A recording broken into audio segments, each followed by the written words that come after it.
1971 সালে 25শে মার্চ রাতে অপারেশন সার্চলাইটে শুধু ঢাকাতে কত মানুষ মারা গিয়েছিল।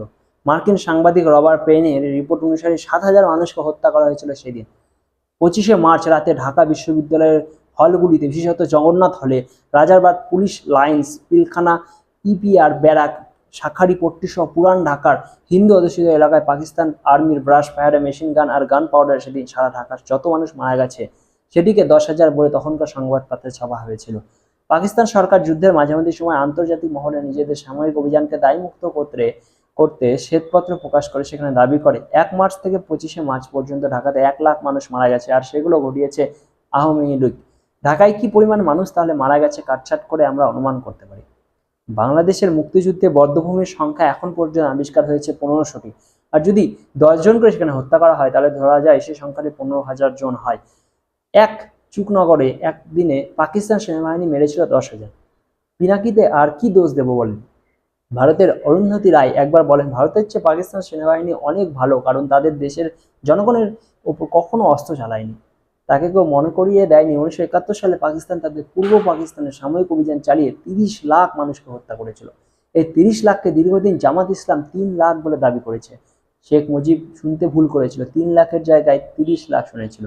এটাই ছিল তাদের দাবি। জামাত এই যুদ্ধ যতটা সামনে থেকে দেখেছে ততটা আর কেউ দেখেনি, কারণ তারা ছিল পাকিস্তান সামরিক বাহিনীর হয়ে যুদ্ধ করা প্যারালাল বাহিনী। রাজাকার আল বদর শাস্তি কমিটির রূপাকার ফলে 30 লাখ থেকে কতটা কমিয়ে আনা যায় নিজেদের অপরাধ লঘু করতে, সে চিন্তা তার থেকে 3 লাখ পর্যন্ত নামাতে পেরেছিল। তারা 3,000 বলতে পারেনি, কারণ বাস্তবিকতাও তারা জানে বলেই এতখানি গাঁজাখুরি কাহিনী কেউ বিশ্বাস করবে না, তারা জানতো। কিন্তু অবস্থা অনেক বদলেছে। মুক্তিযুদ্ধ বিরোধী এই তরুণ প্রজন্ম তারা পাঠচক্র করে খাড়া করতে পেরেছে। জামাত শিবির নিজের পরিচয় লুকিয়ে আনা নানা পাঠচক্র চালিয়ে যাচ্ছে। 24 জন ছাত্র নামের ব্যানারে যেসব নেতা আমরা দেখি তাদের ক্রিকেট করেছে শিবির। ফলে বাংলাদেশে এখন মুক্তিযুদ্ধকে মাত্র 2,000 মানুষ মারা গেছে বলাটা অনেক অনুকূল, সেটা মোহাম্মদ হানিফ ওরফে পিনাকি ভট্টাচার্য জানে। সমস্যাটা কি জানেন? পিনাকিকে যারা দেখতে পারে না তারাও পিনাকি র এজেন্ট বলতে ভালোবাসে। কেন পাকিস্তানের গোয়েন্দা সংস্থা আইএসআই এর এজেন্ট বলে না? কারণ বাংলাদেশের যত পক্ষ আছে সবাই ভারত ও হিন্দু ইস্যুতে জাতীয় ঐক্য গড়ে তুলতে পারে। কাউকে পছন্দ না হলে সব পক্ষই তাকে ভারতের এজেন্ট বানিয়ে দেয়। এক সময় ছাত্র ইউনিয়ন করেছে, ছাত্র ফেডারেশন করেছে, এমন হিন্দু ঘরের ছেলেমেয়েরা কমিউনিস্ট হিসেবে নিজেদের ধর্ম পরিচয়কে অস্বীকার করে লিবারেল হিসেবে পার্টি অফিসে বিপ্লবের স্বপ্ন দেখতে দেখতে কখন মুসলিম মেয়ের বা মুসলিম ছেলে প্রেমে পড়ে ধর্মান্তরিত হয়ে বিয়ে করে কখন কমিউনিস্ট থেকে মুসলিম লীগ হয়ে যায় তারা নিজেরাই জানে না। ছাত্রতা শেষে এদের অনেকেই বুড়াকালে জিন্নাকে বাপ ডাকে, যদিও এরা হিন্দু নামটা সার্টিফিকেট অনুসারে নিজের পরিচয় হিসেবে রেখে দেয়। এতে তাদের বাজারে একটা চাহিদা থাকে। যেমন উনি হিন্দু হয়ে বাংলাদেশে হিন্দুদের দেশপ্রেম নিয়ে প্রশ্ন তুলেছেন, দেখুন। উনি হিন্দু হয়েও ভারতে যে আমাদের শত্রু বলেছে দেখেন। উনি হিন্দু হয়ে দেখেন আমাদের ইসলামে কত প্রশংসা করে। এই বাজারটা ধরতে চায় সবাই। আওয়ামী লীগের সুভাষ সিংহ যে মুসলিম ছিল তা কতজন জানে?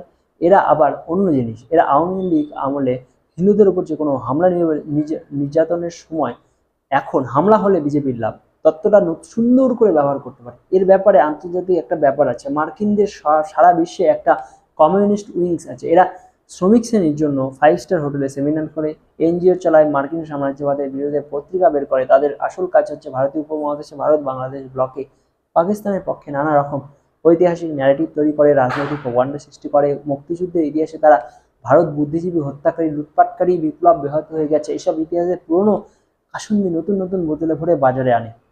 এখন সেটাই চলছে। এগুলো কিন্তু কোনো যুদ্ধ জয়ের জন্য করা হয় তা না। একটা নতুন ইস্যু বাজারে আনার আগে গ্যাপ দরকার। সেই গ্যাপে ইতিহাস নিয়ে কিছু হইচই বাঁধানোর উদ্দেশ্য। এর মনে হচ্ছে সামনে বড় কিছু ঘটতে যাচ্ছে, এটা তার আগে সকলের দৃষ্টি অন্যখানে ফিরিয়ে দেয়।